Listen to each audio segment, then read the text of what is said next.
أشهد أن لا إله إلا الله وحده لا شريك له وأشهد أن محمدا عبده ورسوله أما بعد فأعوذ بالله من الشيطان الرجيم بسم الله الرحمن الرحيم الحمد لله رب العالمين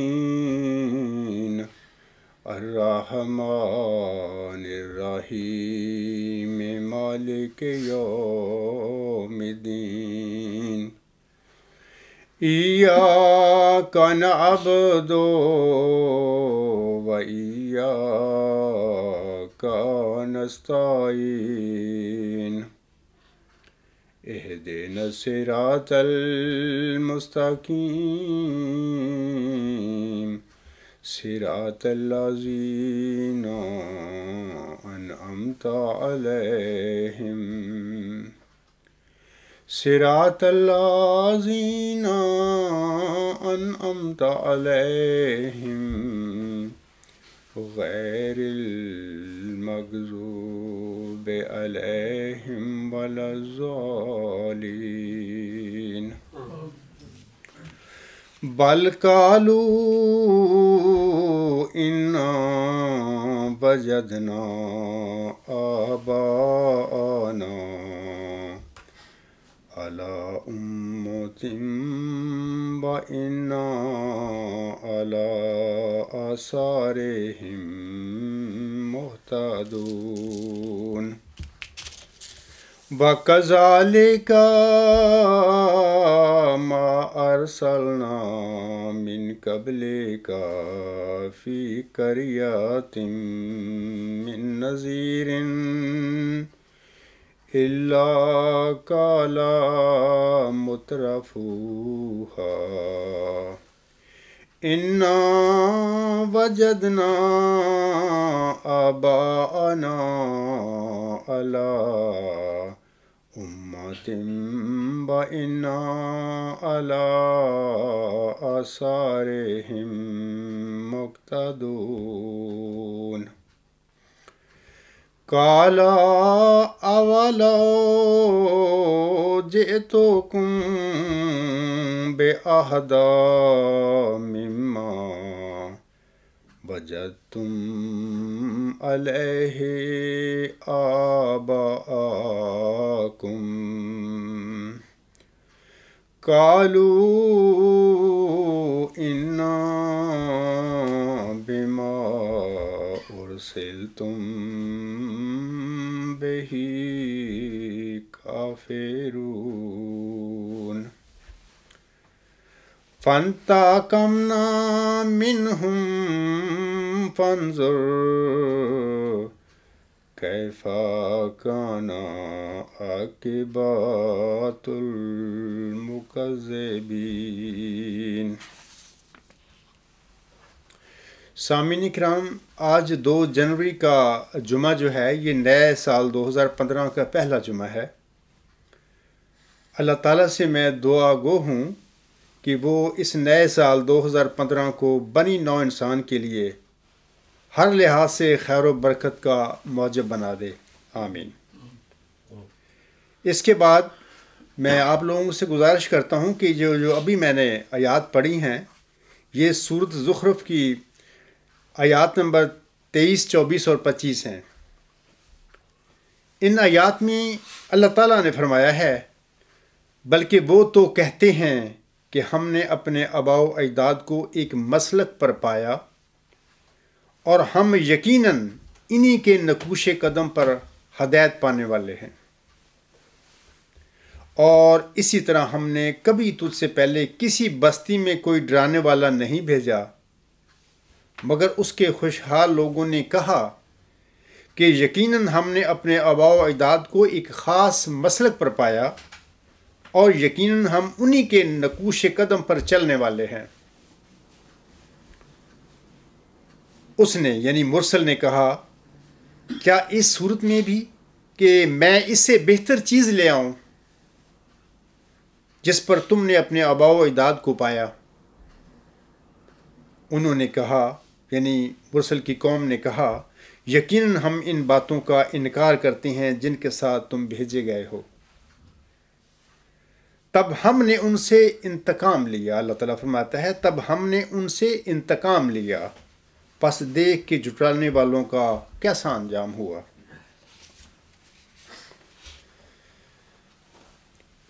سامعین کرام، قومیں یا لوگ اکثر موروثی عقائد کے پیروکار ہوتے ہیں، لیکن ہمیں علم ہونا چاہیے کہ ہر موروثی عقیدہ سچا نہیں ہوا کرتا، یا کسی عقیدے کا بھی موروثی ہونا اس پر کوئی یہ دلیل نہیں ہوتی کہ یہ چونکہ موروثی عقیدہ ہے یہ سچا ہے۔ اور اکثر جو ہیں موروثی عقائد جو ہوتے ہیں وہ دراصل ایک زمانے سے ان پر صحیح عقائد پر گرد و غبار پڑنے کے بعد وہ عقائد کچھ کے کچھ بن جاتے ہیں، لیکن چونکہ وہ صدی در صدی اور نسل در نسل لوگوں کے ذہنوں میں بیٹھے ہوئے ہوتے ہیں، لہذا وہ انہی غلط عقائد کے ہی اسیر ہو جاتے ہیں اور ان ذہنوں میں بیٹھے ہوئے موروثی عقائد کو چھوڑنے کے لیے وہ بالکل تیار نہیں ہوتے۔ قریباً ہر مرسل کو اپنی قوم میں اسی مصیبت کا سامنا کرنا پڑا تھا کہ اس کی قوم نے اس کی نئی اور مصفحہ تعلیم کے جواب میں یہ کہا تھا کہ کیا ہمارے آباء و اجداد گمراہ تھے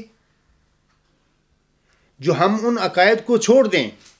جن پر وہ عمل پیرا تھے۔ قومیں ہمیشہ اپنے مرسلوں سے یہی کہتی رہی ہیں کہ ہمارے ایک عقائد جو ہمیں ورثہ میں ملے ہیں یا جو عقائد ہم نے اپنے ورثہ میں پائے ہیں، ہم انہیں مرسلوں کے کہنے پر کس طرح چھوڑ سکتے ہیں؟ آج میرے ساتھ بھی سامعین کرام یہی المیہ ہے کہ میں تو لوگوں کو پیش ہوئی مسلم موعود کی حقیقت، خلافت کی حقیقت، قدرت ثانیہ کی حقیقت اور آن حضرت صلی اللہ علیہ وآلہ وسلم کا ایک حدیث کے آخر میں یہ فرمانا کہ ثم سکتا کے بارے میں کھول کر بتاتا پھر رہا ہوں، لیکن لوگ اپنے آبائی عقائد میں اتنے ڈوب چکے ہیں کہ وہ میری بات سننے کے لیے بھی تیار نہیں ہوتے۔ ایک بار پھر میں کہتا ہوں آپ لوگوں کو کہ ہر موروثی عقیدہ سچا نہیں ہوا کرتا۔ بعض موروثی عقائد سچے تو ہوتے ہیں لیکن لوگوں کو ان کی سچائی کا عرفان نہیں ہوا کرتا۔ مثال کے طور پر تقریباً ہر قوم اللہ تعالیٰ کو مانتی ہے، اللہ تعالیٰ پر بلیو کرتی ہے۔ مذہب کا یہ بنیادی جو ہے سوال جو ہے یا بنیادی جو بات ہے مذہب کی، وہ اللہ تعالیٰ کی گرد ہی گھومتی ہے کہ اللہ تعالیٰ کا وجود مذہب میں ہر مرسل آ کے لوگوں کو بتاتا ہے اس کے متعلق اور اس کی طرف پکارتا ہے کہ آؤ لوگوں اللہ کی طرف آ جاؤ۔ اب سوال یہ ہے کہ جہاں تک عقیدے کا تعلق ہے اللہ پر ایمان لانے کا، یہ تو تقریباً ہر قوم میں، یہودیوں میں بھی پایا جاتا ہے، عیسائیوں میں بھی ہے، ہندوؤں میں بھی ہے، مسلمانوں میں بھی ہے، لیکن اللہ کا جو عرفان ہے، اللہ کیا ہے وہ، اس کے بارے میں بڑے اختلافات ہیں۔ ہندو اللہ کو کچھ نہ کچھ سمجھتے ہیں، ایمان وہ بھی اللہ پر لاتے ہیں۔ یہودیوں کا جو اللہ ہے وہ کچھ اور ہے، ان کی کوئی اور وہ سمجھتے ہیں۔ عیسائی اللہ کو تثلیث کی ایک دجل میں پھنسا کر بیٹھے ہوئے ہیں، یعنی وہ سمجھتے ہیں کہ حضرت مسیح عیسیٰ ابن مریم علیہ السلام نعوذ باللہ اللہ تعالیٰ کا بیٹا تھا، وغیرہ وغیرہ۔ اس طرح مسلمان جو ہیں ہمارے بھائی سارے، وہ بھی اللہ تعالیٰ کو مانتے ہیں، یہ بنیادی عقیدہ ہے ان سب کے پاس، لیکن ان کو اللہ کی خبر نہیں ہے۔ ہر انسان ہر مسلمان اپنے علم کے مطابق اللہ تعالیٰ کا عرفان رکھتا ہے، یہ وہ جانتا ہے، لیکن اصل حقیقت کیا ہے، اللہ کا اصل اور کامل عرفان کیا ہے، اس سے اکثر لوگ بے بہرا ہوتے ہیں، وہ نہیں جانتے۔ یہ جو لوگ مجددوں کا، نبیوں کا رستہ بند کر کے بیٹھ جاتے ہیں، دراصل یہ غلطی ہے ان کی، کیونکہ ہر مرسل آ کے، خواہ وہ کسی رنگ میں آئے، مثلا مجدد کے رنگ میں آتا ہے یا نبی کے رنگ میں آتا ہے، وہ آ کر اس کا پہلا یہ کام ہوتا ہے، لیسن ہوتا ہے، وہ قوم کو دیتا ہے کہ آؤ اللہ کی طرف، میں تمہیں بتاتا ہوں کہ اللہ کیا ہے۔ لہذا وہ قوم کو جو ان کے سابقہ عقائد ہوتے ہیں، گندلے ہوئے ہوتے ہیں، غلط ہوتے ہیں، ان پر گرد و غبار پڑی ہوئی ہوتی ہے، ان سے نکال کر سچے اللہ کی طرف ان کو بلاتا ہے۔ تو خوش قسمت جو لوگ ہوتے ہیں وہ تو اس کے آواز پر لبیک کہتے ہوئے اس خدا کی طرف آ جاتے ہیں، لیکن جن لوگوں پر بدبختی غالب آ جاتی ہے، یا جو اپنا ذہن نہیں کھلا کرتے، یا جو لوگ اپنے ماروثی عقائد کے ساتھ چمٹ جاتے ہیں، وہ اپنے عقائد کو خواہ وہ کتنے ہی غلط کیوں نہ ہو، وہ چھوڑنے کے لیے پھر تیار نہیں ہوتے۔ اللہ تعالیٰ ایسے لوگوں پر بھی رحم کرے۔ اگر ہمارے پاس سامعین کرام اللہ تعالیٰ کی طرف سے کوئی نازل شدہ الہامی کتاب موجود ہو تو ہمیں اپنی کسی موروثی عقیدہ کو اس الہامی کتاب کی روشنی میں پرکھ لینے میں کوئی حرج نہیں ہے۔ پرکھنا چاہیے کہ ہم جن عقائد کے پیروکار ہیں، جب ہم جن عقیدوں کو مانتے ہیں، کیا اللہ کی کتاب جو ہمارے پاس ہے، کیا وہ اللہ کی کتاب ان عقائد کے بارے میں کیا فیصلہ دیتی ہے؟ کیا وہ ان کو سچا بھی قرار دیتی ہے کہ نہیں؟ لیکن اکثر جب عقائد موروثی لوگوں کے دلوں میں بیٹھ جاتی ہیں تو پھر وہ اس بات کا بھی تکلیف گوارا نہیں کرتے کہ ہم اپنی کتاب کی روشنی میں اپنے عقیدے کو پرکھ تو لیں۔ وہ ویسے ہی بس بھیڑ چال کی طرح وہ اپنے موروثی عقائد پر جمے رہتے ہیں۔ میں ایک مثال دیتا ہوں یہاں پر، کہ مثال کے طور پر پورا عالم اسلام مانتا ہے کہ حضرت صلی اللہ علیہ وآلہ وسلم خاتم النبیین تھے۔ سورۃ احزاب میں اللہ تعالیٰ نے فرمایا ہے۔ اب حضرت مرزا صاحب علیہ السلام کی جو جماعت ہے وہ بھی مانتی ہے کہ حضرت صلی اللہ علیہ وسلم خاتم النبیین تھے۔ اب ایمان تو سارے مسلمانوں کا بشمول احمدیوں کا بھی خاتم النبیین پر ہے، لیکن آگے خاتم النبیین کی حقیقت کیا ہے، اس میں بڑا اختلاف ہے۔ مسلمان سمجھتے ہیں کہ جی آسم زمانے کے لحاظ سے آخری نبی تھے، اس کے آسم کے بعد کوئی نبی نہیں آ سکتا، جبکہ حضرت بانی جماعت حضرت احمد السلام نے ہمیں بتایا ہے کہ حضرت صلی اللہ علیہ وآلہ وسلم زمانے کے لحاظ سے آخری نبی نہیں تھے، بلکہ خاتم النبیین کا مطلب یہ ہے کہ اللہ تعالیٰ نے دائرہ نبوت میں حضرت صلی اللہ علیہ وسلم کو اس کمال پر پہنچا دیا ہے جس کے آگے کوئی اور درجہ نہیں ہے۔ یعنی نبوت کے کمال پر اللہ تعالیٰ نے حضرت صلی اللہ علیہ وسلم یعنی امی نبی کو فائز کر دیا، یہ مطلب ہے حضرت مرزا صاحب سامنے ہمیں بتایا۔ اب جو مسلمان ہیں عام 72 فرقے یا 73 فرقے یعنی غیر احمدی مسلمان ہیں، وہ بھی مانتے ہیں خاتم النبیین ہیں، کہ ہم بھی مانتے ہیں، لیکن زمین و آسمان کا فرق ہے۔ حضرت بانی جماعت علیہ السلام اسی زمن میں اپنے رسالہ کشتی نور روحانی خزائن جلد 19 صفحہ 13 پر فرماتے ہیں، آپ السلام فرماتے ہیں، یعنی جہاں تک الہامی کتاب کا تعلق ہے، اس کی کیا قدر و قیمت ہے، اس کا کیا مقام ہے، کیا اس کی ہماری زندگیوں میں اہمیت ہونی چاہیے، اس سلسلے میں حضور صاحب فرماتے ہیں، اور تمہارے لیے ایک ضروری تعلیم یہ ہے کہ قرآن شریف کو مہجور کی طرح نہ چھوڑ دو، کہ تمہاری اسی میں زندگی ہے۔ جو لوگ قرآن کو عزت دیں گے وہ آسمان پر عزت پائیں گے۔ جو لوگ ہر ایک حدیث اور ہر ایک قول پر قرآن کو مقدم رکھیں گے، ان کو آسمان پر مقدم رکھا جائے گا۔ نوع انسان کے لیے روئے زمین پر اب کوئی کتاب نہیں مگر قرآن۔ اسی رسالہ میں آگے چل کر حضور صاحب صفحہ 27 پر فرماتے ہیں، الخیر کلہ فی القرآن، کہ تمام قسم کی بھلائیاں قرآن میں ہیں۔ اب عجیب بات دیکھیے کہ جو اس کی جماعت ہے، یعنی اس کو پیروکار جو ہیں، وہ بھی کئی جماعتوں میں بٹ چکے ہیں۔ اب ان کا یہ حال ہے کہ مثال کے طور پر جو بڑی گروپ ہے جماعتی احمدیہ قادیان، ان کا یہ حال ہے کہ جب بھی وفات مسیح ثابت کرنے کا مسئلہ آتا ہے تو ان کے ہاتھ میں قرآن ہوتا ہے. مخالفوں کے ساتھ وہ گفتگو کر رہے ہوتے ہیں لیکن اپنے ہاتھ میں قرآن ہوتا ہے. لیکن پیشگوئی مسلم موت کے تنازع کے سلسلے میں وہ لوگ قرآن کریم کی طرف دیکھنے کے لیے بھی تیار نہیں ہیں، بلکہ وہ صحابیوں کو قرآن کریم پر ترجیح دے کر بیٹھے ہوئے ہیں کہ جی صحابیوں نے کہا تھا، جناب مرزا بشیر الدین محمود احمد مسلم موعود ہے، تو ہم کیوں نہ مانیں. یہاں پر پیشگوئی مسلم موعود کے معاملہ میں قرآن ان کو بھول جاتا ہے، وفات مسیح کے سلسلے میں ان کو قرآن یاد آتا ہے. پیشگوئی مسلم موعود کے سلسلے میں ان کو صحابی یاد ہوتے ہیں. یعنی کہ دیکھو انا للہ و انا الیہ راجعون، مرزا صاحب کی جماعت کا کیا حال ہے. اب پیشگوئی مسلم موعود کے سلسلے میں ایک ضمنی بات آپ لوگوں کو بتائی ہے. ہمیں سامعین کرام اپنے کسی بھی موروثی اور آبائی عقیدہ کے سچا یا جھوٹا ہونے کا فتویٰ اپنی الہامی کتاب سے حاصل کرنا چاہیے، نہ کہ اپنے خود ساختہ معیاروں کی روشنی میں. یعنی صحابیوں نے کہا تھا جی فلاں بندے کے متعلق وہ مسلم موعود ہے. قرآن کریم کے مقابل پر خود جس نبی پر یہ قرآن نازل ہوا تھا، اگر اس کی کوئی بات ایسی ہو جو قرآن کریم کے مطابق نہ ہو، تھوڑا سا کنٹراڈکشن پیدا ہو جائے، تو ہمیں چاہیے کہ اس نبی کی بات اور قرآن کی تعلیم کے درمیان تطبیق پیدا کرنے کی کوشش کریں. اگر تطبیق پیدا ہو جائے تو ویری گڈ، لیکن اگر وہ نبی جس پر قرآن کریم نازل ہوا تھا اس کی کسی بات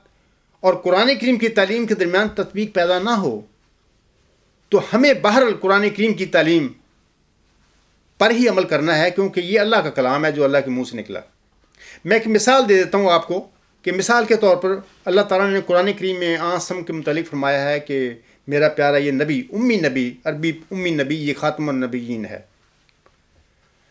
ایک حدیث میں آسم فرماتے ہیں انا خاتم النبیین لا نبی بعدی، میں خاتم النبیین ہوں، میرے بعد کوئی نبی نہیں. اب آسم کا یہ فرمانا قرآن کریم کی اگر ہم یہ مانیں گے کہ حضرت صلی اللہ علیہ وسلم زمانے کے لحاظ سے آخری نبی تھے، تو یہ قرآن کی تعلیم کے الٹ بات ہوگی، اگینسٹ ہوگی. کیونکہ قرآن کریم جو ہے، جو اللہ کا منہ سے نکلا ہوا کلام ہے، وہ کہتا ہے کہ یہ نبوت و رسالت کا سلسلہ دائمی ہے، قیامت تک یہ ختم نہیں ہو سکتا. کیونکہ جس طرح لوگوں کو پانی کی، ہوا کی، روشنی کی یہ بنیادی ضرورتیں ہیں، اس کے بغیر انسان فزیکلی زندہ نہیں رہ سکتا، ایسے ہی نبوت و رسالت جو ایک روحانی غذا ہے انسانوں کی، اس کے بغیر یہ لوگ روحانی طور پر زندہ نہیں رہ سکتے، گمراہ ہو جاتے ہیں. اس لیے اگر ہم حضرت صلی اللہ علیہ وسلم کی اس حدیث کا یہ مطلب لیں گے یا اس کو پریفر کر لیں گے کہ انا خاتم النبیین لا نبی بعدی، کہ میں خاتم النبیین ہوں اور میرے بعد کوئی نبی نہیں، تو یہ بات درست نہیں ہے.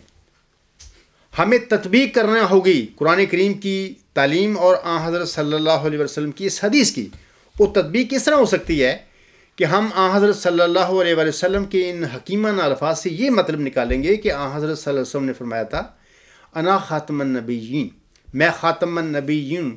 لا نبی بعدی، میرے بعد کوئی ایسا نبی نہیں آ سکتا جو صاحب شریعت ہو، جو میری شریعت کو منسوخ کر دے. یہ معنی ہوں گے عاصم کی بات کے. لیکن عاصم نے جو فرمایا، بہت سارے مسلمانوں میں لوگ ہیں اس حدیث کو پکڑ کے بیٹھے ہوئے ہیں کہ جی حضرت صلی اللہ علیہ وسلم نے فرمایا ہے کہ انا خاتم النبیین لا نبی بعدی. ان کو چاہیے کہ قرآن کریم کو پکڑیں. احادیث کا درجہ سیکنڈ ہے. قرآن کی وحی جو ہے اللہ کا منہ سے نکلا ہوا کلام ہے، وہی بات حق ہے. اور اس کے الگ بات جو کوئی ہوگی، کسی نبی کی ہوگی یا کسی مرسل کی ہوگی، تو اس کو ہمیں قرآن کریم کی وحی کے مطابق تطبیق کرنا پڑے گا. اس کی کریں گے، اگر ہو سکتی ہے تو ٹھیک ہے، نہیں تو بہرحال ہر حال میں ہمیں قرآن کی وحی جو ہے اس کو وہ برتر رکھنا ہے اور اس کو فالو کرنا ہے، اسی کو فالو کرنا ہے. ابھی میں نے کہا ہے آپ لوگوں کو کہ قومیں ہمیشہ مرسل کی تعلیم کا انکار کر کے اپنے آبائی عقائد پر اصرار کرتی رہتی ہیں، وہ اڑی رہتی ہیں. جیسا کہ اللہ تعالیٰ سورۃ المائدہ کی آیت نمبر 105 میں فرماتا ہے وَإِذَا قِيلَ لَهُمْ تَعَالَوْا إِلَىٰ مَا أَنزَلَ اللَّهُ وَإِلَى الرَّسُولِ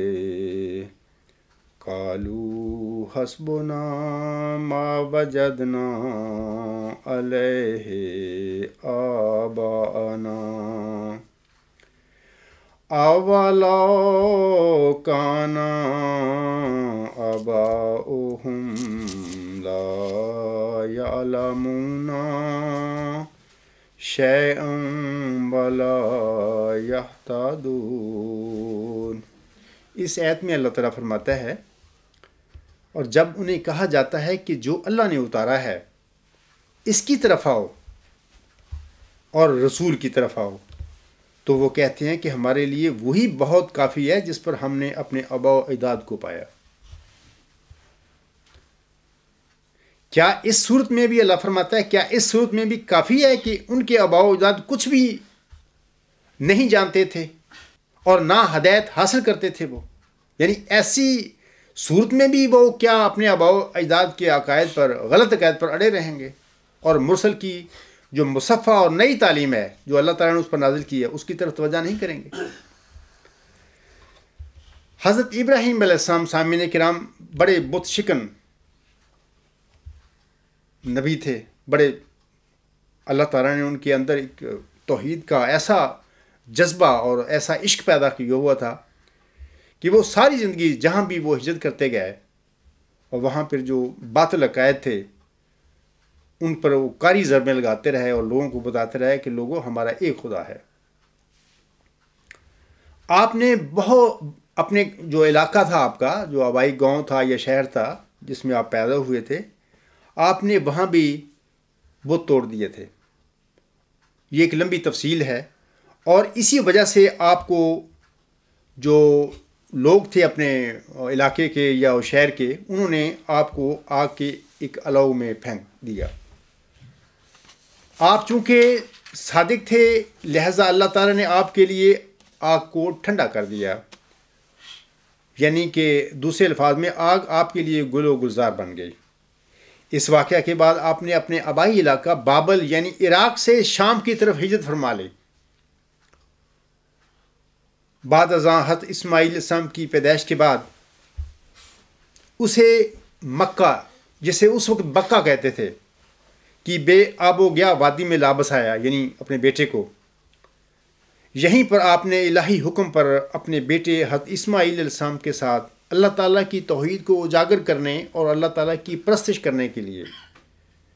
اللہ تعالیٰ کا گھر بنایا، جس کو ہم خانہ کعبہ بولتے ہیں، جیسا کہ اللہ تعالیٰ سورۃ البقرہ کی آیات نمبر 128، 128، 129 اور 130 میں فرماتا ہے،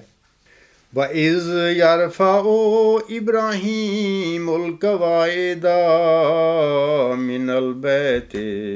وَإِسْمَاعِيلُ رَبَّنَا تَقَبَّلْ مِنَّا إِنَّكَ أَنْتَ السَّمِيعُ الْعَلِيمُ رَبَّنَا وَاجْعَلْنَا مُسْلِمِينَ لَكَ وَمِنْ ذُرِّيَّتِنَا أُمَّةً مُسْلِمَةً لَكَ وَأَرِنَا مَنَاسِكَنَا وَتُبْ عَلَيْنَا إِنَّكَ أَنْتَ التَّوَّابُ الرَّحِيمُ رَبَّنَا وَابْعَثْ فِيهِمْ رَسُولًا مِّنْهُمْ يَتْلُو عَلَيْهِمْ آيَاتِكَ وَيُعَلِّمُهُمُ الْكِتَابَ وَالْحِكْمَةَ وَيُزَكِّيهِمْ إِنَّكَ أَنْتَ الْعَزِيزُ الْحَكِيمُ اللہ تعالیٰ ان آیات میں فرماتا ہے، اور جب ابراہیم اس خاص گھر کی بنیادوں کو استوار کر رہا تھا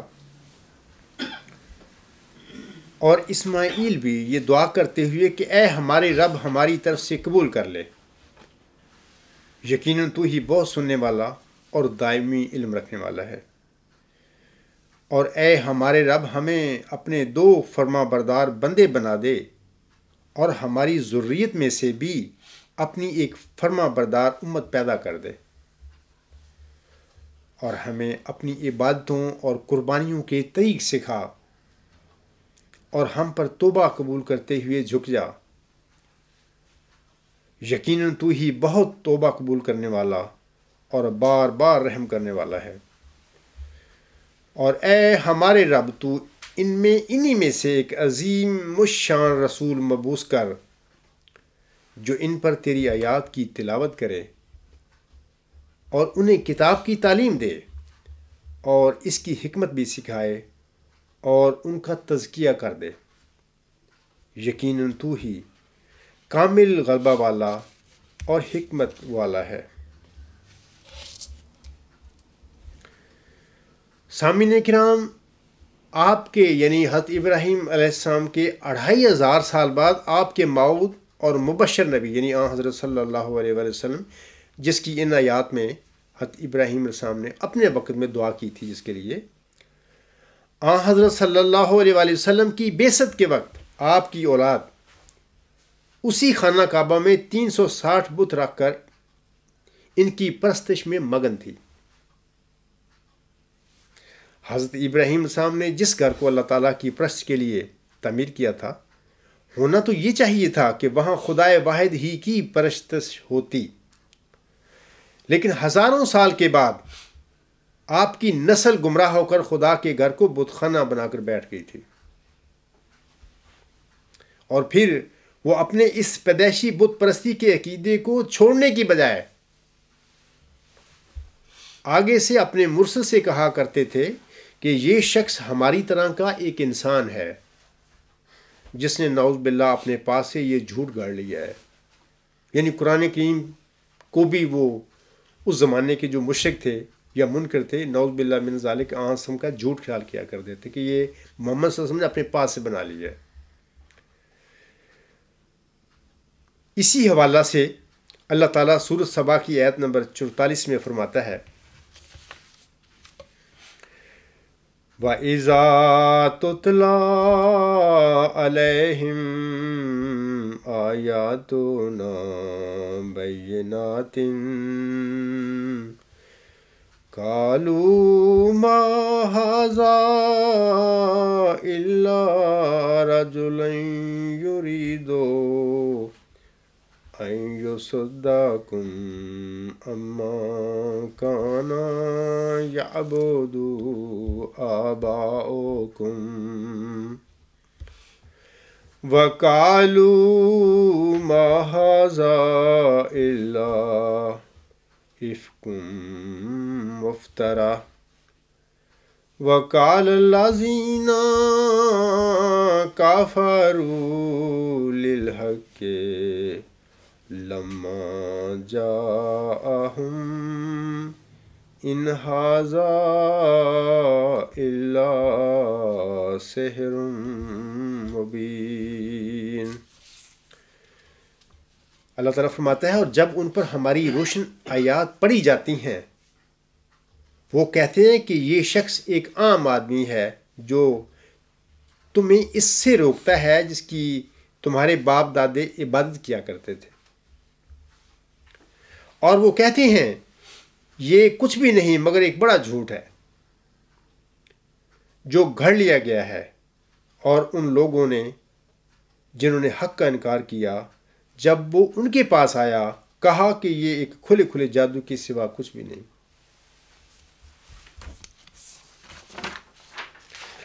حضرت صلی اللہ علیہ وآلہ وسلم جب خانہ کعبہ میں رکھے ہوئے بتوں کی تحقیر فرمایا کرتے تھے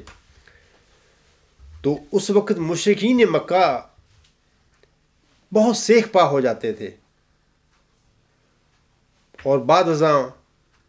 وہ آپ کے چچا حضرت ابو طالب کے پاس اس کی شکایت لے کر گئے کہ آپ کا بھتیجا جو ہے محمد صلی اللہ علیہ وسلم ہمارے بتوں میں نقائص نکالتا رہتا ہے اور ان کو منع کرو. یعنی انہوں نے ان بتوں کو خدا بنا کر بٹھایا ہوا تھا اس خانہ کعبہ میں، جبکہ یہ گھر جو ہے خانہ کعبہ آن حضرت صلی اللہ علیہ وآلہ وسلم کی بعثت سے 2500 سال پہلے آپ کے جو جد امجد تھے یعنی حضرت ابراہیم السلام، انہوں نے یہ گھر جو ہے اللہ کا خالص اللہ تعالیٰ کی پرستش اور اس کی وحدانیت توحید کو عام کرنے کے لیے بنایا تھا. اسی طرح سامعین کرام، میں بات کر رہا ہوں جو عقائد ہوتے ہیں آبائی یا موروثی، ان کا کتنا لوگوں کے ذہنوں پر اثر ہوتا ہے اور وہ کس طریقے سے مزاحمت کرتے ہیں نئے مرسل کے خیالات کی یا تعلیم کی. تو اسی ضمن میں آپ لوگوں کو بتانا چاہتا ہوں کہ حضرت مسیح عیسیٰ ابن مریم ناصری علیہ السلام کے ابن اللہ ہونے کا عقیدہ بھی آج تک عیسائیوں میں رچا بسا ہوا ہے. وہ چھوڑنے کے لیے تیار نہیں کہ نعوذ باللہ من ذالک وہ اللہ کا خدا یعنی اللہ تعالیٰ کا وہ بیٹا تھے، حالانکہ قطعاً وہ بیٹا نہیں تھے. جو وحی آنس پر نازل ہوئی وہ بتاتی ہے کہ اللہ تو تنہا ایک ہے، اس کا کوئی بیٹا نہیں، نہ کوئی اس کا باپ ہے نہ کوئی بیٹا ہے وغیرہ وغیرہ. لیکن وہ جو عیسائی ہیں اپنے اس عقیدے کو، پیدائشی موروثی عقیدے کو چھوڑنے کے لیے تیار نہیں. اسی طرح میں آپ لوگوں کو بتانا چاہتا ہوں کہ حضرت مسیح ناصری علیہ السلام کی حیات اور آپ کے جسد خاکی کے ساتھ آسمان پر اٹھائے جانے اور نازل ہونے کا عقیدہ جو مسلمانوں میں عام پایا جاتا ہے، یہ بھی ایسا عقیدہ ہے جو ان کو وراثت میں ملا ہوا ہے. وہ نسل در نسل اس عقیدے کو لے کر چل رہے ہیں. حالانکہ 1 صدی قبل حضرت مرزا صاحب سامنے قرآن کریم کی روح سے بالکل یہ ثابت کر کے ان کے آگے رکھ دیا کہ اس عقیدہ میں کوئی حقیقت نہیں، یہ جھوٹا عقیدہ ہے. لیکن وہی بات کہ چونکہ موروثی عقیدہ ہے، انہوں نے اپنے آباء و اجداد سے یہی عقیدہ پایا، تو وہ اس موروثی عقیدے کو دل و جان سے عزیز بنا کر بیٹھے ہوئے ہیں. اور 1 صدی قبل جب حضرت مرزا صاحب سامنے اس عقیدے کو باطل کر دیا، ثابت کر دیا، تب بھی وہ اس عقیدے سے اس عقیدے کو چھوڑنے کے لیے تیار نہیں ہے. ہاں، بڑی قلیل تعداد جو تھی مسلمانوں کی یا عیسائیوں میں سے بھی ایسے لوگ تھے جو نیک فطرت تھے، انہوں نے اس باطل عقیدے کو چھوڑ کر مرزا صاحب علیہ السلام کے دامن کے ساتھ وہ وابستہ ہو گئے. قرآن کریم میں سامعین کرام بہت ساری جگہوں پر اللہ تعالیٰ نے موروثی عقائد کو نہ صرف جھٹلایا ہے بلکہ یہاں تک فرما دیا ہے کہ تمہارے آباء و اجداد اگر ایک غلط عقیدے پر قائم تھے تو پھر کیا تم نے بھی انہی گمراہ کن موروثی عقیدوں سے چمٹے رہنا ہے؟ جب انہیں کہا جاتا ہے کہ اپنے موروثی عقیدے پر نظر ثانی کر لو تو وہ جواباً کہتے ہیں کہ ہم تو اپنے آبائی عقیدے کی ہی پیروی کریں گے. وہ بالکل اپنے آبائی عقیدوں کو کے متعلق ان کو ذہن سے نکالنے کا سوچ بھی نہیں سکتے. یعنی ایسے پختہ ہو جاتے ہیں یہ آبائی عقیدے انسانوں کے دلوں میں اور دماغوں میں. اللہ تعالیٰ سورۃ البقرہ کی آیت نمبر 171 میں اسی حوالے سے فرماتا ہے، وَإِذَا قِيلَ لَهُمُ اتَّبِعُوا مَا أَنزَلَ اللَّهُ قَالُوا بَلْ نَتَّبِعُ مَا أَلْفَيْنَا عَلَيْهِ آبَاءَنَا أَوَلَوْ كَانَ آبَاؤُهُمْ لَا يَعْقِلُونَ شَيْئًا وَلَا يَهْتَدُونَ. اللہ تعالیٰ فرماتا ہے، اور جب ان سے کہا جاتا ہے کہ اس کی پیروی کرو جو اللہ نے اتارا ہے، تو وہ کہتے ہیں بلکہ ہم تو اس کی پیروی کریں گے جس پر ہم نے اپنے آباء و اجداد کو پایا. کیا ایسی صورت میں بھی وہ ان کی پیروی کریں گے جب ان کے باپ دادے کوئی عقل بھی نہیں رکھتے تھے اور نہ وہ ہدایت یافتہ تھے؟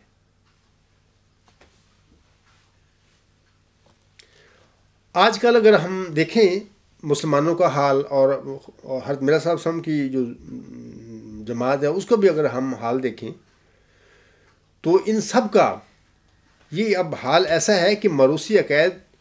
کی اتنی اندھی تقلیدیں کر رہے ہیں سارے لوگ کہ ان کا اس سلسلے میں کوئی بھی ثانی نہیں مل سکتا دنیا میں. یہ سب سے زیادہ اپنے آباء و اجداد کی اپنے موروثی عقائد سے چپٹے ہوئے ہیں.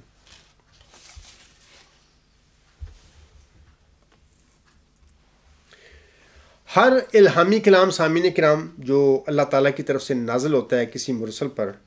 وہ معقول کلام ہوتا ہے، یعنی عقل کے مطابق ہوتا ہے. اللہ تعالیٰ نے بنی آدم کو اپنی فطرت پر پیدا کیا ہے، لہذا اللہ تعالیٰ اپنے بندوں کو ایسی تعلیم دے ہی نہیں سکتا جو کہ انسانی فطرت اور انسانی عقل کے برخلاف ہو.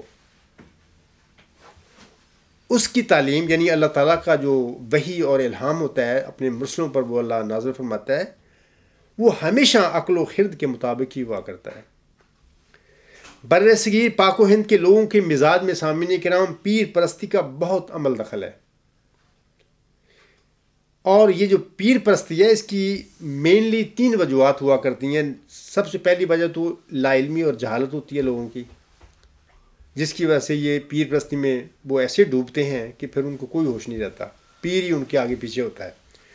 دوسری جو ہے توہمات کی پیروی، یہ جو ہندوؤں میں اکثر یہ باتیں ہوتی ہیں وہم وغیرہ توہمات وغیرہ، اور بر صغیر میں اس کا عام مطلب زور ہے لوگوں میں کہ وہ توہمات کا بڑے پیروکار ہوتے ہیں. یہ دوسری وجہ ہے پیر پرستی کی. اور تیسری جو وجہ ہے اللہ تعالیٰ اور اس کے رسول مقبول صلی اللہ علیہ وآلہ وسلم سے لوگوں کی محبت ہے، یعنی اس کی وجہ سے بھی لوگ پیروں کے چنگل میں پھنس جاتے ہیں، چونکہ لا علم ہوتے ہیں، علم نہیں ہوتا ان کا، قرآن کا علم نہیں ہوتا، محمد صلی اللہ علیہ وسلم کی جو احادیث صحیح ہیں جو ان کی مصفحہ تعلیم ہے اس سے لا علم ہوتے ہیں بیچارے. پھر توہمات ہوتے ہیں آئے دن ان کی زندگیوں میں داخل ہو جاتے ہیں، اور اللہ اور اس کے رسول کی جو محبت بہت ہوتی ہے ان میں، تو پھر جس پیر کے مطلب کہ اثر میں چلے گئے تو پھر وہ اسی کے مرید بنے رہتے ہیں، اور وہیں پہ پھر وہ پیر ان کو استعمال کرتے ہیں. حضرت مرزا صاحب علیہ السلام نے اپنی بعثت کے بعد لوگوں کو سامعین کرام اللہ تعالیٰ کے عرفان سے آگاہ فرما کر انہیں 1 صدی قبل پیر پرستی کی بیماری سے نجات دلائی تھی. جیسا کہ وہ اپنے رسالہ کشتی نور روحانی خزائن جلد 19 صفحہ 21-22 پر فرماتے ہیں، کیا ہی بدبخت وہ انسان ہے جس کو اب تک یہ پتہ نہیں کہ اس کا ایک خدا ہے جو ہر ایک چیز پر قادر ہے. ہمارا بہشت ہمارا خدا ہے، ہماری اعلیٰ لذات ہمارے خدا میں ہیں، کیونکہ ہم نے اس کو دیکھا اور ہر ایک خوبصورتی اس میں پائی. یہ دولت لینے کے لائق ہے اگرچہ جان دینے سے ملے، اور یہ لال خریدنے کے لائق ہے اگرچہ تمام وجود کھونے سے حاصل ہو. اے محروموں، اس چشمہ کی طرف دوڑو کہ وہ تمہیں سیراب کرے گا. یہ زندگی کا چشمہ ہے جو تمہیں بچائے گا. میں کیا کروں اور کس طرح اس خوشخبری کو دلوں میں بٹھا دوں؟ کس دف سے میں بازاروں میں منادی کروں کہ تمہارا یہ خدا ہے، تا لوگ سن لیں، اور کس دوا سے میں علاج کروں تا سننے کے لیے لوگوں کے کان کھلیں. یہ تو حضور صاحب نے اپنی زندگی میں اللہ تعالیٰ کا کامل عرفان پایا، اور پھر اس کو تقسیم کیا لوگوں پر، لوگوں کو کھول کھول کے بتایا کہ وہ ہمارا اللہ، وہ ہمارا رب، وہ رب العالمین کیا ہے، اس کی طرف آؤ، پیروں کو چھوڑو. تو بہت سارے ایسے وجود تھے حضور صاحب کی زندگی میں جنہوں نے پیر پرستی پر لات ماری اور آپ کے دامن سے وابستہ ہو گئے اور آپ کی جو تعلیم تھی اس کے پیروکار بن گئے. لیکن عجیب بات ہے کہ حضرت مرزا صاحب اسلام کے بعد آپ کی اولاد خلافت کے نام پر ایک بہت ہی منظم پیری مریدی کا سلسلہ بنا کر بیٹھ گئی ہے. کوئی یہ سوال کر سکتا ہے کہ یہ کس طرح ممکن تھا کہ حضرت مرزا صاحب اسلام نے جنہوں نے پاک و ہند کے لوگوں کو پیر پرستی سے نجات دلائی تھی، آپ کی اولاد نے آپ کے بعد پیری مریدی کا سلسلہ شروع کر دیا ہو۔ سامعین کرام، جیسا کہ ابھی میں نے حضرت ابراہیم علیہ السلام اول کا ذکر کیا ہے کہ انہوں نے اللہ تعالیٰ کی توحید کو اجاگر کرنے کے لیے مکہ کی بے آب و گیا وادی میں خانہ کعبہ بنایا تھا، اللہ کا گھر بنایا تھا، لیکن بعد ازاں آپ کی اولاد اسی خانہ کعبہ میں 360 بت رکھ کر بیٹھ گئی۔ یہ حقیقت ہے۔ بین ہی ابراہیم ثانی یعنی حضرت مرزا غلام علیہ السلام نے بھی جس پیری مریدی کو ختم کیا تھا، آپ کے بعد آپ کی اولاد اسی پیری مریدی کو خلافت کے نام پر بڑے منظم انداز میں شروع کر کے بیٹھی ہوئی ہے۔ یہ جو موروثی مذہب ہوتے ہیں، حضرت مرزا صاحب صاحب نے اپنی زندگی میں اپنی بکس میں کافی جگہ پر فرمایا کہ اے لوگو، جب کوئی بھی نقطہ نظر نیا دیکھو تو اپنے ذہن کو خالی کر لو، خالی الذہن ہو کر اس پر غور کرو۔ اگر تم اپنے ذہنوں کو خالی کر کے اس پر غور نہیں کرو گے تو پھر آپ کو ہدایت نہیں ملے گی، سچائی نہیں ملے گی، حق نہیں ملے گا۔ مثال کے طور پر ایک عیسائی ہے، قرآن کریم اتنی عالی شان کتاب ہے، اتنی مکمل کتاب ہے، اگر وہ بھی مسیح عیسیٰ ابن مریم کے بارے میں یہ رکھ کر دماغ میں کہ وہ اللہ کا بیٹا تھا، نعوذ باللہ، قرآن کو پڑھے گا تو پھر وہ قرآن کریم میں سے توحید کی تعلیم نہیں پھر پائے گا۔ وہ ایسے سرسری پڑھے گا قرآن کو جیسے کوئی کتاب پڑھتے ہیں، لیکن قرآن کریم میں جو اللہ تعالیٰ کی توحید بیان کی گئی ہے اس کا اس پر کچھ بھی اثر نہیں ہوگا، کیونکہ اس نے قرآن کریم پڑھنے سے پہلے ایک ایسا مشرکانہ عقیدہ اپنے دل و دماغ میں بٹھایا ہوا ہے جس کو وہ اپنے دماغ سے، دل سے نکالنے کے لیے تیار نہیں ہے۔ جب وہ ایک بت پرستانہ عقیدہ دل و دماغ سے نکالے گا ہی نہیں تو پھر قرآن کریم سے اس کو ہدایت کیسے ملے گی؟ جب تک قوم سامعین کرام کھلے ذہن کے ساتھ اپنی الہامی کتاب کی روشنی میں اپنے عقائد کا جائزہ لیتی رہتی ہیں، جب تک اس وقت تک مذہب زندہ رہتا ہے، لیکن جب آبائی عقائد پر اصرار شروع ہو جاتے ہیں تو پھر وہ مذہب جو ہوتا ہے وہ صرف دکان بن جاتا ہے، وہ مذہب نہیں رہتا، نہ اس میں روحانیت ہوتی ہے، وہ صرف کاروبار ہوتا ہے کچھ لوگوں کا، وہ بن جاتا ہے۔ سامعین کرام، قرآن کریم میں اللہ تعالیٰ کی سنت مستمرہ کے مطابق جب کبھی کسی مرسل کو غلام کی بشارت ہوئی تھی، ایک نیا بات میں آپ لوگوں کے آگے بیان کرنا جا رہا ہوں، تو وہ مبشر اور موعود غلام بشارت کے بعد پیدا ہوا تھا۔ قرآن کریم میں 8 جگہ پر یعنی سورت صافات، ہود، زاریات، الحجر، آل عمران اور سورت مریم میں حضرت اسماعیل، حضرت اسحاق، حضرت یحییٰ اور حضرت مسیح عیسیٰ ابن مریم علیہ السلام کی بطور حلیم، علیم، یحییٰ اور ذکی غلام کی 8 واضح مثالیں موجود ہیں۔ یہ سارے مبشر اور موعود غلام بشارتوں کے وقت اپنے والدین کے گھروں میں موجود نہیں تھے، بلکہ یہ سارے غلام بشارتوں کے بعد پیدا ہوئے تھے، اور یہ سارے مامور من اللہ بنے تھے بعد میں، غیر مامور من اللہ ان میں سے ایک بھی نہیں تھا۔ اسی طرح سامعین کرام، ذکی غلام یعنی مسلم موعود کے بارے میں محمدی مریم حضرت مرزا غلام علیہ السلام پر جو 13 الہامی بشارتیں نازل ہوئی تھیں، قرآن کریم میں اللہ تعالیٰ کی جاری سنت مستمرہ کے مطابق یہ مبشر الہامات اس حقیقت پر قطعی دلیل ہیں کہ محمدی مریم کا یہ موعود ذکی غلام جس کو آپ علیہ السلام نے مسلم موعود قرار دیا تھا، وہ آپ کے گھر میں بطور جسمانی لڑکا پیدا نہیں ہوا تھا۔ مزید برآں مبشر کلام الہی کے مطابق اس موعود ذکی غلام اور اس مسلم موعود نے 6-7 نومبر 1907 کے بعد جماعت احمدیہ میں پیدا ہونا تھا۔ اب جماعت احمدیہ قادیان میں جناب مرزا بشیر الدین محمود احمد صاحب جو کہ 12 جنوری 1899 کو پیدا ہوئے تھے اور آپ کی پیدائش کے بعد بھی غلام سے متعلق یعنی ذکی غلام سے متعلق 11 الہامی بشارتیں ملہم پر نازل ہوئی تھیں، تو وہ 20 فروری 1886 کی الہامی پیشگوئی کے مطابق اس مؤذ ذکی غلام اور مسلم مؤذ ہونے کے مصداق کیسے ہو سکتے ہیں؟ لیکن انہوں نے اس مؤذ ذکی غلام اور اس مسلم مؤذ ہونے کا جماعت احمدیہ میں 1944 میں دعویٰ کر دیا، جبکہ اس کے دعوے سے 30 سال پہلے جب وہ خلیفہ بنے تھے 1914 میں، اس وقت کے بعض صحابہ نے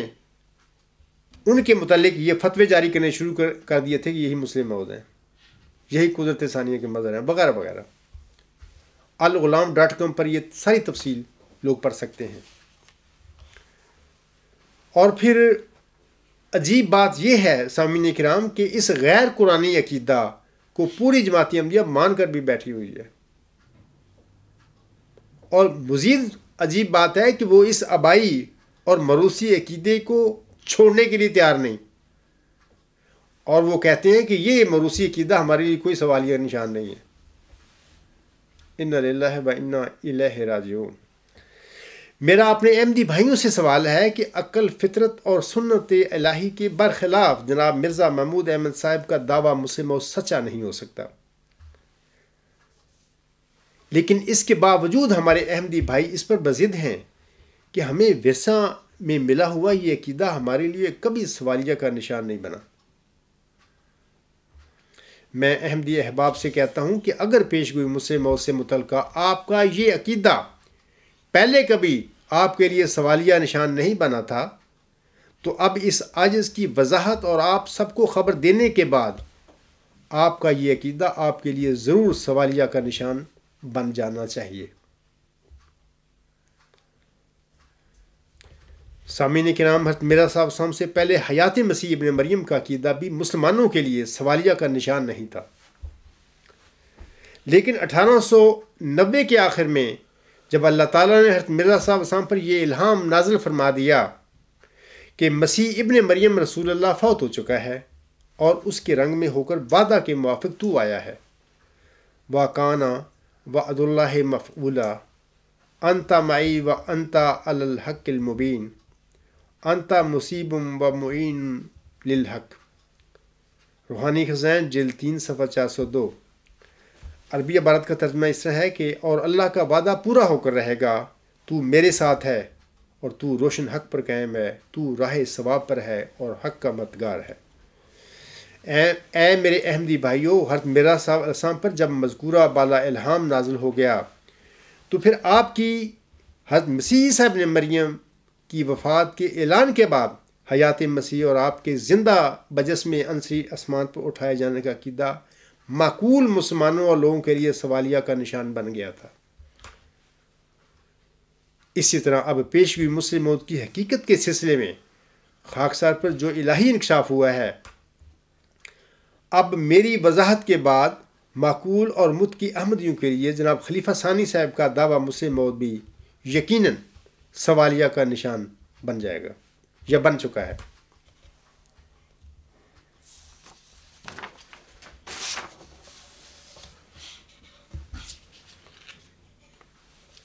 سامعین کرام، حضرت امام مہدی و مسیح موعود صاحب نے 1890 کے آخر میں اپنی کتاب ازالہ و احام میں قرآن کریم کی 30 آیات کے ساتھ عالم اسلام اور مخالف علماء کے حیات مسیح ابن مریم کے عقیدہ کو کلیتاً جب غلط ثابت کر دیا تو مخالف علماء اسلام کو چاہیے تھا کہ وہ حیات مسیح ابن مریم اور آپ کے زندہ بجسم انصری آسمان پر اٹھائے جانے کے عقیدہ کو ترک کر دیتے، لیکن مخالف مولویوں نے کیا کیا؟ انہوں نے حضرت احمد علیہ السلام پر الٹا یہ الزام لگا دیا کہ مرزا صاحب نے نعوذ باللہ مالی خولیہ اور جنون کی وجہ سے مسیح موعود ہونے کا دعویٰ کر دیا ہے، جیسا کہ حضور صاحب ازالہ و احام روحانی خزائن جلد 3 صفحہ 121 پر فرماتے ہیں۔ آپ فرماتے ہیں دوسری نکتہ چینی یہ ہے کہ مالی خولیہ یا جنون ہو جانے کی وجہ سے مسیح موعود ہونے کا دعویٰ کر دیا ہے۔ اس کا جواب یہ ہے کہ یوں تو میں کسی کے مجنون کہنے یا دیوانہ نام رکھنے سے ناراض نہیں ہو سکتا، بلکہ خوش ہوں کیونکہ ہمیشہ سے ناسمجھ لوگ ہر ایک نبی اور رسول کا بھی ان کے زمانے میں یہی نام رکھتے آئے ہیں، اور قدیم سے ربانی مسلم کو قوم کی طرف سے یہی خطاب ملتا رہا ہے۔ اور نیز اس وجہ سے بھی مجھے خوشی پہنچی ہے کہ آج وہ پیشگوئی پوری ہوئی جو براہین میں تباہ ہو چکی ہے کہ تجھے مجنون بھی کہیں گے۔ لیکن حیرت تو اس بات میں ہے کہ اس دعویٰ میں کون سی جنون کی علامت پائی جاتی ہے، کون سی خلاف عقل بات ہے جس کی وجہ سے معترضین کو جنون ہو جانے کا شک پڑ گیا۔ اے میرے احمدی بھائیوں، خاکسار نے بھی جب اللہ تعالیٰ سے علم پا کر ذکی غلام سے متعلقہ 13 مبشر الہامات کی روشنی میں جناب خلیفہ ثانی صاحب کے دعویٰ مسلم موعود کو جھٹلا کر اسے قطعی طور پر باطل ثابت کر دیا، تو پھر جماعت احمدیہ قادیان کو چاہیے تھا کہ وہ قرآن کریم اور حضرت احمد علیہ السلام کے مبشر الہامات کی پیروی کرتے ہوئے جناب خلیفہ ثانی صاحب کے جھوٹے دعویٰ مسلم موعود سے تائب ہو جاتی، لیکن ایک جھوٹ کو چھوڑنے اور اس سے تائب ہونے کی بجائے قادیانی جماعت سے تعلق رکھنے والے بعض پڑھے لکھوں نے بھی ایک صدی قبل حضرت مرزا صاحب اسلم کے مخالف مولویوں کی طرح خاکسار پر نفسیاتی بیمار ہونے کے الزامات لگانے شروع کر دیے۔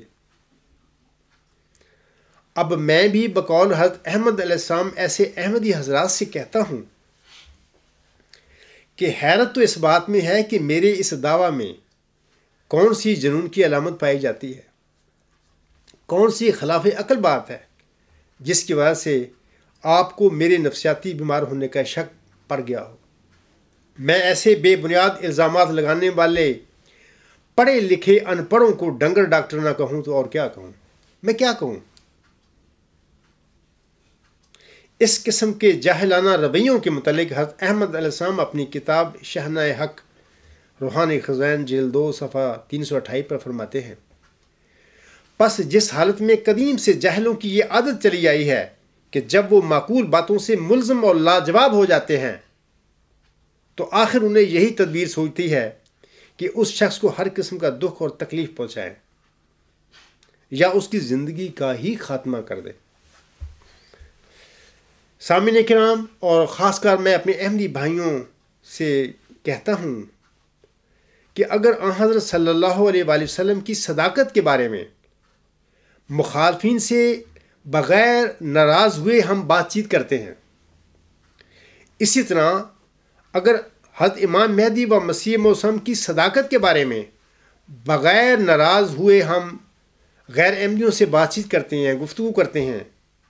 تو پھر جناب خلیفہ ثانی صاحب کے دعویٰ مسلم موعود کے سلسلے میں سوال کرنے پر اتنی ناراضگی اور اتنا لڑائی جھگڑا آپ لوگ کیوں کرتے ہیں؟ جو لوگ اپنے موروثی عقائد کے ساتھ اس طرح چمٹ کر بیٹھ جائیں کہ وہ اپنی آنکھوں کو ہی بند کر لیں، تو پھر ایسے اندھوں کو ہدایت نہیں ملا کرتی۔ ہدایت ان لوگوں کو ملا کرتی ہے جو ہدایت کے متلاشی ہوں، اپنے ذہن کو کھولیں، اور جیسے حضرت مرزا صاحب نے فرمایا ہے کہ اپنے خالی الذہن ہو کر تقویٰ کے ساتھ کسی بھی نئے نقطہ نظر کو پڑھو اور دیکھو اور سوچو اس پر۔ ایسے لوگوں کو جب ایسی حالت بنا لیتے ہیں، ان لوگوں کو پھر ہدایت اللہ تعالیٰ دیتا ہے۔ لیکن جو لوگ اپنے آبائی اور موروثی عقیدوں کے ساتھ چمٹ کر بیٹھ جاتے ہیں اور خالی الذہن ہو کر نئے نقطہ نظر کو نہیں دیکھتے، وہ ہمیشہ اور ہر دور میں ہدایت سے محروم رکھے گئے ہیں جب وہ رہ جاتے ہیں، جیسا کہ اللہ تعالیٰ سورۃ النمل کی آیت نمبر 82 میں فرماتا ہے، وَمَا أَنْتَ بِهَادِ الْأُمِّيِّ عَنْ ضَلَالَتِهِمْ إِن تُسْمِعُ إِلَّا مَن يُؤْمِنُ بِآيَاتِنَا فَهُمْ مُسْلِمُونَ۔ اللہ تعالیٰ فرماتا ہے، اور یقیناً تو اندھوں کو ان کی گمراہی سے ہدایت کی طرف نہیں لا سکتا، تو محض ان کو سنا سکتا ہے جو ہمارے ان نشانات پر ایمان لاتے ہیں۔ اور وہ فرما بردار ہیں۔ خاکسار سامعین کرام، حضرت احمد علیہ السلام کی دعوت فکر کے سلسلے میں چند نصیحت آموز اشعار پر اپنے خطبہ کو ختم کرتا ہے۔ آپ علیہ السلام فرماتے ہیں، یارو خودی سے باز بھی آؤ گے یا نہیں، یارو خودی سے باز بھی آؤ گے یا نہیں، خو اپنی پاک صاف بناؤ گے یا نہیں، باطل سے دل کی میل ہٹاؤ گے یا نہیں، حق کی طرف رجوع بھی لاؤ گے یا نہیں، کب تک رہو گے ضد و تعصب میں ڈوبتے، کب تک رہو گے ضد و تعصب میں ڈوبتے، آخر قدم بصدق اٹھاؤ گے یا نہیں، کیوں کر کرو گے رد جو محقق ہے ایک بات، کیوں کر کرو گے رد جو محقق ہے ایک بات، کچھ ہوش کر کے عذر سناؤ گے یا نہیں، سچ سچ کہو اگر نہ بنا تم سے کچھ جواب، پھر بھی یہ منہ جہاں کو دکھاؤ گے یا نہیں، وما علینا الا البلاغ وآخر دعوانا الحمد للہ رب العالمین۔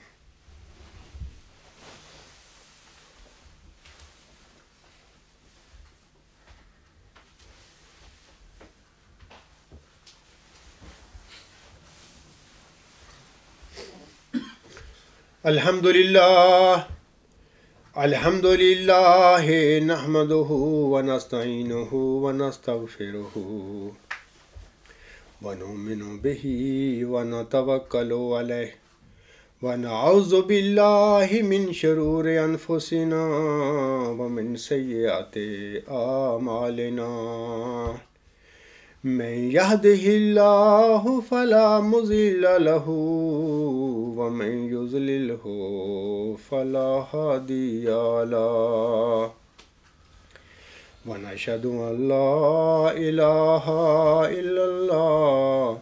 ونشهد أن محمدا عبده ورسوله۔ عباد اللہ رحمکم اللہ، ان اللہ یأمر بالعدل والإحسان وإیتاء ذی القربى وینہی عن الفحشاء والمنکر والبغی یعظکم لعلکم تذکرون۔ اذکروا اللہ یذکرکم وادعوہ یستجب لکم ولذکر اللہ اکبر۔